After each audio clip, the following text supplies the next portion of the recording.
Ikiganiro kubamenyesha makuru cyateguwe na Miki Lounge Bar iri kumwe na boss wacu ngaha hanya wa boda band ariwe Kidomo Kibido muri Gent umwami w'umuziki hano mu Burundi afise igiteramo kuri uyu wa gatandatu igenekerezo rya 20 hano kuri Miki Lounge Bar ifatanye n'ishuri benshi bita kuri lycée dira kuri Avenue de la Tanzanie. Mu gutangura rero kino kiganiro nagomba kubamenyesha aho turi kumwe nabasigire ko turi kumwe na Regent Kidomo Kibido kibuganizo Jean Pierre Nimbona, turi kumwe kandi na Papo asanzwe ategura ibiteramo bikomeye cyane hano mu karere, arazwi cyane. Babu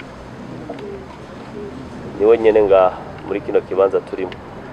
Nagomba ijambo rero Babu atubwira icyatumye dukoranira ngaha, amani yarangiza turaza guha ijambo nyakwa Kidomo Kibido kibuganizo naho tubwira ingene yiyumva kungene yase kuri aeroport ntihamagaye abantu nta numwe yarazi ko ari ngaha. Ni surprise abagire mu bacu nibi ndaza kubivuga ko yego ijambo ryawe.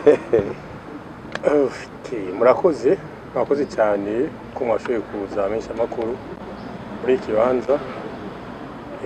Inumbero cyatumye dutegura igiteramo je kubwiwanje, igiteramo ndabitegura kugira ngyohere abantu sindabitegura kubera ndonke inyungu y'amafaranga cyangwa ndonke inyungu y'iki, ndabitegura kugira ngyohere abanyagihugu.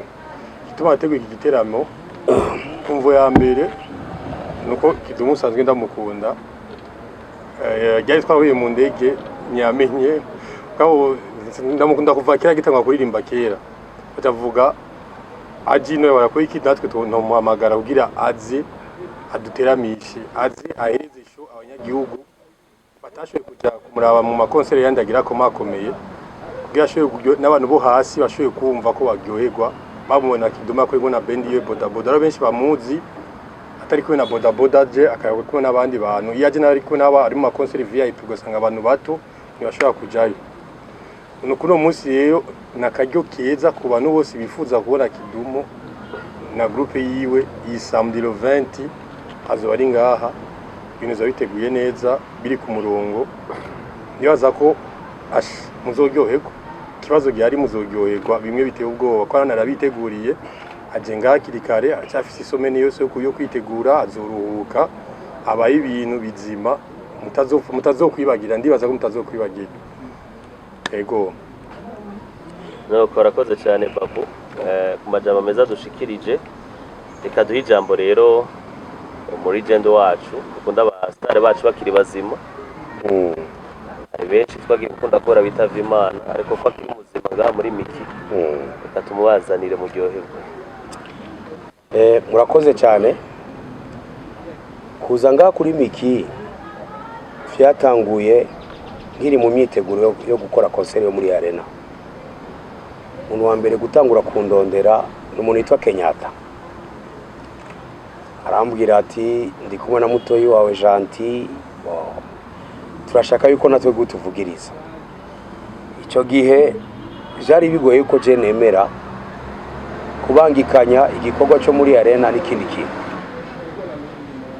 Rero haheza kanya aba diaspora nabone barandondera bavuga kandi ikintu cyitwa Miki. Sinzi ko duhuye wabonye yuko nakubaje ni Miki yahe, kuko ariyo Miki ya diaspora twavuze ko tuzogirirayo nkaba umutumire. None iyo Miki biraba birebire, ariko Imana ishimwe twarashoboye kuvyumvikana ko bose turabikora. Arena irakogwa, Miki yaje Avenue Dirage y'ivya diaspora irakogwa, uroyi ni Miki ijereho kunganira ijya yindi yahajya gusa difference hajya nari umutumire, aha nzoba ndi performing artist. Stage izo bari gwanje hariya twari umenga twari 19 abantu 19 kuri scene. Hari ukuntu vyagiye biragenda gutya na gutya, kandi sinaje na group, ubu naje na group yaje. Umwanya wose muzora mubona ijya modoka yiraburaja izoba yabasanye. Rero ndanezerewe cyane kuko iki kintu abantu benshi bari kwiyumvira yuko vyari kuzana amatati, nta matati yabaye.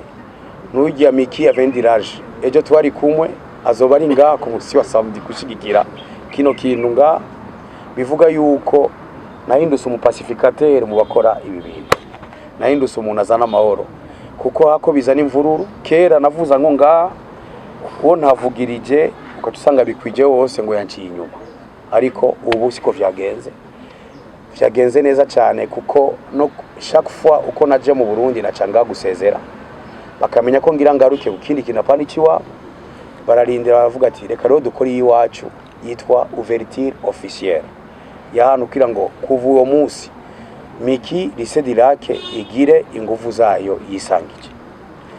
Candamubari andi ushaka yuko bigira agaciro abamenyesha makuru. Ndagushimiye cyane wabikoze, wabatumiye ku kibuga c'indege. Sinyikunda ko nakigwayo kujya bivuze, kuko ikimbabaza nuko abantu bakigwa ariko hageze ko batabadaherekezwa. Ico gusa nico je mfise probleme naco. Abamesha makuru, abatamburine, abakimbangwiste bose buzira ku kibuga c'indege, hageze ko umuntu agataho kumenga n'imfuvyi, yaba bigenda kujya nyene agaherekezwa kwa kundi. Nico gituma prefera yuko ninjira gusa ngo umuntu asanzwe twe duhurire kuri scene gusa. Nico gituma je nikundira gutyo, duhurire kuri scene. Kanaje kera narabikunda, ariko mu nyuma sanga umu diaspora ngo nawe ngo agiye kwakirwa, ubajije ngo ni diaspora nzibikira ivya artiste kandi basigaye ko naborozi bavuga ngo natwebwe twakirwa ça dépend. Arakoze cyane bakwibutsa ko mibaza tuza kubaza Kidumu ntabijanye na politiki biza kujamo, ntabijanye n'amatora ya Kenya hagati y'abaperezida. Dushaka kugira tukivuge ko kare kuko hari ifoto ari kumwe n'undi mu president ariko aritoza yitojeje yamaze gutoka ariko ico ntitugegaruka ko tumaze ivyerekeye point of view ko abibona. Dusubire mu byo twari turimo. Kidumu akabijya dushobora gusanga muri ico giteramo ca Lovent twuguranga kuri Miki Lounge Bar kuri wa gatandatu Lovent nakahe gatandukanye na Kidumu muri 2010 no muri 2020. Muri 2000 nari mfise album imwe repertoire inoya gushika no munsi shobora gutena amasaha 5 kuri scene. Repertoire ni shobora no kuvuza bukeye bwaho ngagira repertoire nshasha. Urumva ni experience. Repertoire yo iguma yaguka ku munsi, ariko ceni baza ko abantu bangundira experience mfise n'uburambe ndabifisemo ubumenyi bwavyo. Rero je ndibaza yuko abantu bazoronka spectacle iri bien coordonnée, ifise umupango wumvikana kandi uri so entertaining. Goro akaba ari akazi keza, aba DJ bavuze umuziki umeze neza, turaprojecta tukerekana amamace. Bafite n'inkoko ziryoshe, sinzi ko muzi umuntu akumindura avuga ngo za nkoko jewe idusi inkoko ziryoshe gose. Karibu mwirabire, karibu mwumvirize ko ndazi ko benshi bazizi inkoko zo kuri Miki kwera zirasohoka kandi murabizi mwese. Ayo kweke Kidumu azoririmba wenyene muri iyo show. Gituma Kidumu azorimba wenyene muri iyo show ni kugira ahereze umwanya ukwiriye abakunzi biwe. Nababwiye ko aje ngaha kuri ico cyonye, naje ngaha ngo gira arimbe n'abaririmbyi 15 n'abaririmbyi 5. Azo afise umwanya ukwiriye, muri umwanya ukwiye kumubona. Hamwe muvuga twamubonye ni sawa, ubu tumeze neza twamubonye mutaba. Kandi afise repertoire zose, abaye ko afise repertoire y'imisi 2. Indirimbo zo murazize ko atazoyomara aririmbye. Kandi abategura indirimbo ziryoshe, yagize selection z'indirimbo zimeze neza, muzoryoherwa bikwiriye. Bishise ko kera gushika no babivanga na masinema yabo. Amasinema turayakunda y'aba Nigeria. Rero bace babivanga na entertainment yose muri rusangi, harimo comedy, harimo byose. Rero urabona aho bigeze yuko ijabo basige bavuga ijambo ikijana. Abakongomani bakibikora vyagenda neza. Umunsi babihevye batangura gucanamo hagati yabo n'abamesha makuru byace bigwaza. Rero dukora bico kintu kabisa mu gikorereko, kuko jewe nimba ndi Kidumu no musi kubavyibuka neza yavuze ivy'indege ariko je sinovuga indege je novuga yuko watumye je menyekana n'umumesha makuru uwa mbere n'umuhisi ya Apollinaire Gahungu niwe yafashe indirimbo yanje yaramenje ayizana muri leta nga ico gihe ari umuvugizi wa president w'ico gihe uwa kabiri no mu journaliste w'ico gihe naho ubu yaciye afata uwundi mwuga muramuzi Alexis Ndoyije niwe yatumye menyekana nawe yaciye afata uwundi mwuga wa politiki ariko ico gihe yari umumenyesha makuru kandi akora akazi kumesha makuru rero uti yariyo radio imwe RTNB ariko ico gihe naje kugurura RPA nije naje kuyugurura yari ceremony yo kugurura RPA rero umumesha makuru ushobora kumubona ukamufatira mu gwaro ukushaka ariko n'umuntu akomeye cyane n'umuntu akomeye ashobora no gutuma ibintu bihinduka mu gihugu niwe ahindura mentalite y'abantu twebwe rero sasa aba artiste dukora umuziki ariko abaza kuvuga ko cyane ni mwebwe icyo gituma naho bishika ugasanga twe turashihana dupfa ubusa ndafise respect kabisa kuri mwebwe kuko ako kazi nako je noshobora je nzi kuririmba gusa ariko kuvuga inyuma yo kuririmba ugacuvugira kijya waririmbye akona akazi kiwaye rero mufashe n'ama business ahagarare mubafashe muje mukora urunani kuko ibi byose nibibanza touristique abantu bava hanze kavuga ati reka jenje kudepansa kapange na 1500 soke n'abagenzi kwa kanaka ayo mafaranga afasha umuntu kuri ikori ayo mafaranga afasha umuserviteur nawe ne kuri inzu quelque part mu kinama mu bwiza gucyo na gucyo ariko hatabaye iyo nuze ko gufatana mu nda biragoye n'ukuri tuzoguma turiko turifuza twese mwe mwarabuze natwe twarabuze mwe mwarabuze n'uyu yarabuze twese ata muntu numwe uvuga ngo yo kwagaza uwundi ku mugongo biragoye rero no gushira ingufu haba murakoze cyane kiro cyamaze kumenyekana twabazo kivuga twe twafatiye kuri 30 normal hamwe na 50 VIP mutubajije igituma twabikoze gutyo babizimvye nuko natwe ma dépenses dukora biratuzimba kora kugura n'isaha na sponsor nimwe twaronse hana makete twarayanditse cyo gituma twagize uko gwa dushobore gukora ikintu kimeze neza duha agaciro igihugu cyacu nazo abaririmbira haboneke neza ko arajya amafoto dufotora arajabuka na rese nase mu Burundi gusa niyo kwisi yose twerekanye ko twakoze ikintu cyiza n'abantu bose babibona kwisi yose ko twakoze nazo twaragejeje kura turavuga uko vyokona gose bwa ntitugire ntuvuna abantu kandi ntitugire no birebire cha dufatira kuri ivyo 30000 kwinjira normal na 50 VIP kandi amatike akaba yaramaze kuboneka ngaha kuri Miki ko yakeneye bose karibu amatike arahari abantu bakira amatike karibu twamenyesheje ko igihe kibanza kizoba gisa neza ko ibintu byose bizoba ari umurongo atakibazo na kimwe kizoba muri concert we haba abantu canke yabura abantu nangorane tuvuza kwa kundi kwanza jemeze nabi cyane atabantu bahari ndakara sana kabisa umuziki uvuze ninga equipe ya football mwatsinzwe bine none muca muva muri tere kandi match tarahera oya murakina kandi haje ndi mu buri bizindo bibiri moje mugarukana kandi hazoba retour mu kindi gihe rero twebwe ntiko turiyumvira ivyo abantu bazogira shwa abazoja kurya abasozi wacu kujya nari ku bugeni samedi umuhungu wa nyakwigendera ngo nziza hari ubundi bugeni bwabaye handi yantu bari bufisa abatumire n'ubundi abandi ni kawaida bose ndi barira mu bindi bibaza yuko atana kimwe kibaye bibaza ko twe turonga bose 100%.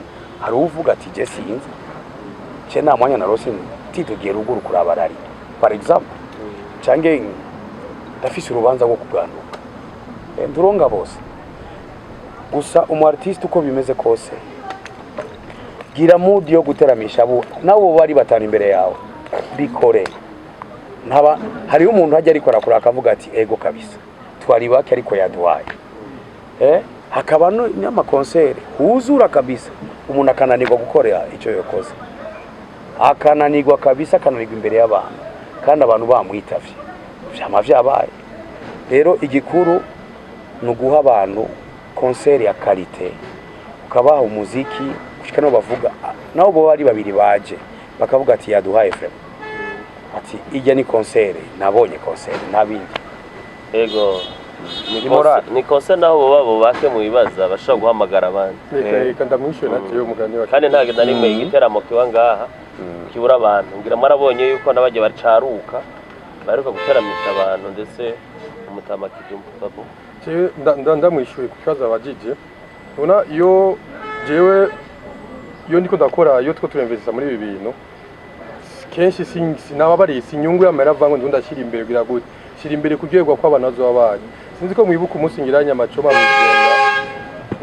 mwijenda nenaguze inyama nyinshi gushika aho shikora n'umugore arambarira ngo ndagwaye mu mutwe ngo izo nyama nzozirira. Nenaguze inyama za 8 million hacaza jeudi ari samedi dimanche samedi ni baje mbwa baje dimanche sinzi ko abantu bavyuka baje bamesha bakuru haje abantu barenga ibihumbi 3 batari 4 gushika inyama zera 17h zose zirahera. Uba mu kazi uko urakora wiyumvira ngo abandi bantu bazoza cyangwa bataza ni nakimwe twe ku investisa ngaha kwa na muntu numwe twahanye gahunda ko azoza.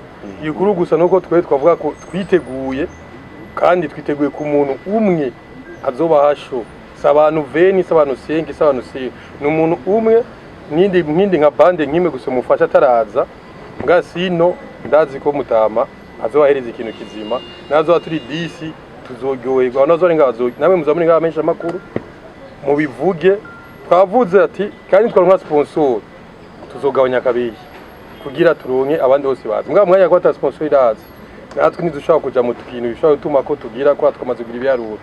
Nivyo twavuze no turabisubiyemo turose sponsor muzayibona mu kumafishe zobabwira yatike yavuye kuraya ija kuraya kwera ubu byagabanutse gato umuzigo watugabanuze ko gato. Sawa murakoze. Ego ni vya bindi abantu bari bakuziko uza gukora imbere yabo kigufatanya n'abafana hanyuma uri umuntu utishoboye bica yibonekera ngaho nyene, uri umuntu wishoboye bibonekera ngaho nyene. Urumva igiteramo kimeze nk'umukinyi wa football umwumva ku radio hanyuma ugacuja kuri stade kuraba urukino ariko arakina, hanyuma wewe ni ucukora jugement ati arabizi vraiment ntibabeshe si propaganda arabizi cange twabonye bibaye abaye. Igiteramo kituma ushobora kuronga kantu niho hari payema y'umwartiste. Igiteramo gituma abafana badekuvura umwartiste hari cyo bamunegura ko bakakimubwira. Tuvuge par exemple ko gucererwa kuja kuri scène. Icya kabiri hariyo ngo kuza wambaye nabi. Icya gatatu hariyo indiscipline kuri scène. Ugasanga hakukora ivyakuzanye utanguye amatati. Ibintu ngivyo rero igiteramo kiragufasha kubitahura kugira ngo ejo uronse ikindi giteramo umenye ivyo ukosora n'ivyo ureka n'ivyo ubandanye kugira ngo kumutera imbere. nuko rero tubashimire ari kumwe na Kidumu kuderekeye igiteramo kizoba samedi le 20. Mwumvise byinshi cyane atiye nakama mashiramo ko yashigikira umuziki n'ibiteramo mwishowe mushe ku platform yanyu ibinyamakuru mukorera ama WhatsApp yanyu ama Facebook ama Instagram kugira ico giteramo kimenyekane. Niyo nterano yo mumenyesha makuru.